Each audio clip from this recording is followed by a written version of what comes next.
Hello and welcome to another heads up. Some announcements to make. I'm currently 19.6, so that's a percentage of 76%. We hit top pair here, so we'll check re-raise.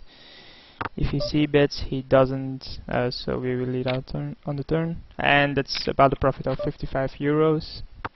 We'll check out whatever he does. He doesn't bet, so yeah. That's a profit of about 15 euros at these stakes. Also, in one of the previous videos, I think with the one with the title Aces or AAs, I mentioned Razy Daisy, and someone and I didn't know from who it was, and someone commented that it's from Sami Farha, and he is indeed right. Probably saw it on High Stakes Poker, one of those episodes, but he tends to say it more often. Here it 3-bet me the previous time I raised on the button, obviously with 7-6 suited. I'm gonna call his 3-bet if he 3-bets here. He's thinking about something though.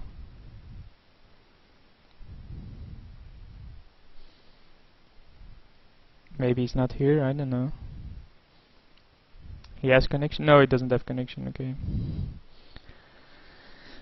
So yeah, I think announcements for poker is something like that.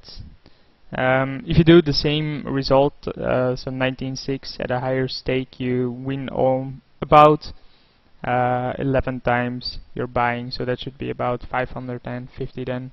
If you do it for buying of 50, obviously getting a percentage like that, 76%, is pretty tough at that kind of level. Here he doesn't have connection, so just raise everything and just start stealing his blinds. It's a bit annoying though for him, of course, but I mean, it's not my fault that he doesn't have connection, right? I mean, it could happen to me as well in the future, and the other person won't give me any credit either. It looks like he's there. That's fine. So we hit middle pair, so obviously we see bet. Only top pair beats us. 8-9, also a decent hand, but he folds his dealer button. I think that's twice in a row as well that he folded his dealer button. Obviously Jack-6 I hate playing, so we'll fold it there. 7-9 is a bit better, basically because you can make straights with it. We got top pair, so we will check re-raise. Assuming he c-bets, he does, and we'll make it 110. See what he does. It's 70 to call on a pot of 230. Which gives him outs if he has some kind of draw. Obviously 3-6 here already had a straight, so the deuce isn't gonna make a difference. Now only a 6 needed for a straight, so it's pretty risky.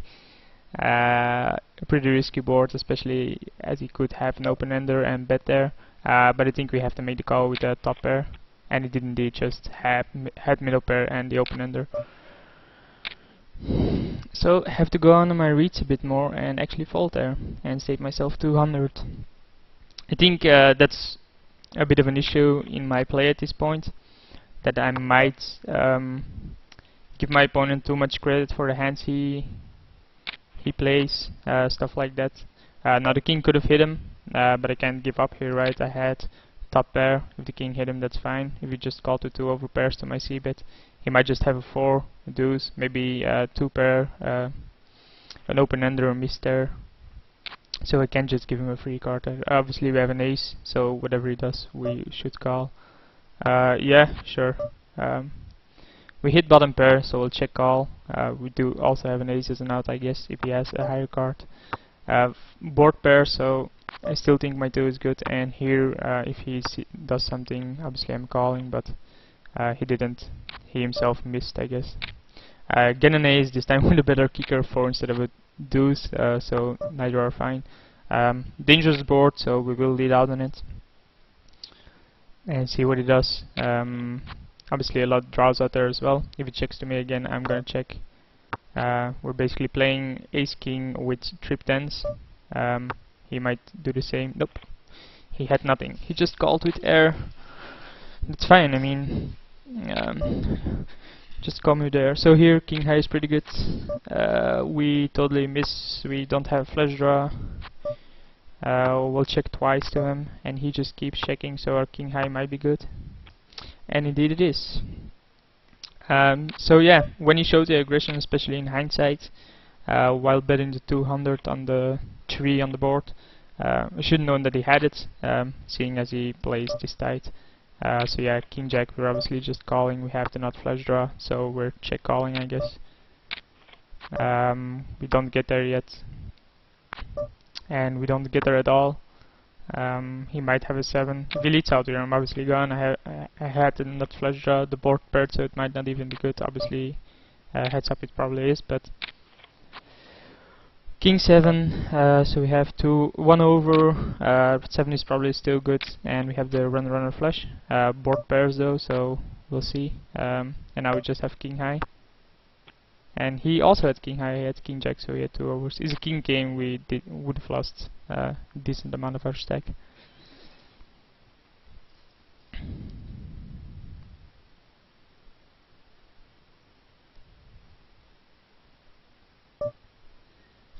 So yeah, he just bets to us. We get middle pair, so we'll check re-raise. Let's make it 45. He calls, so he might have it then. He might have 2 overs, and the king is actually a pretty annoying card to get here, so we'll check. He might also have a flush draw, which he should represent. Obviously with middle pair we're not going away, but now the flush gets there, so that scares him, and he just had top pair. Yeah. I mean, I don't re-raise there in return just because I have middle pair and he leads out twice. Jack deuce I actually hate playing. 3-5. It's odd that some people prefer playing 3-5 over jack deuce, right? So we totally missed his board. Now we have third pair, the 2 pairs, so it's not a difference. So we got this. Yeah.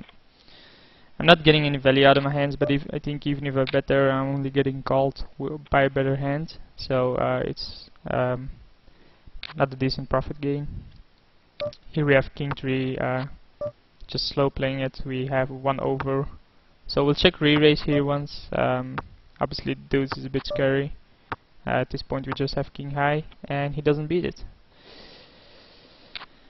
The deuce was only scary because obviously it was a decent. It completed the flush. Jack 7 suited. Obviously want to see a flop.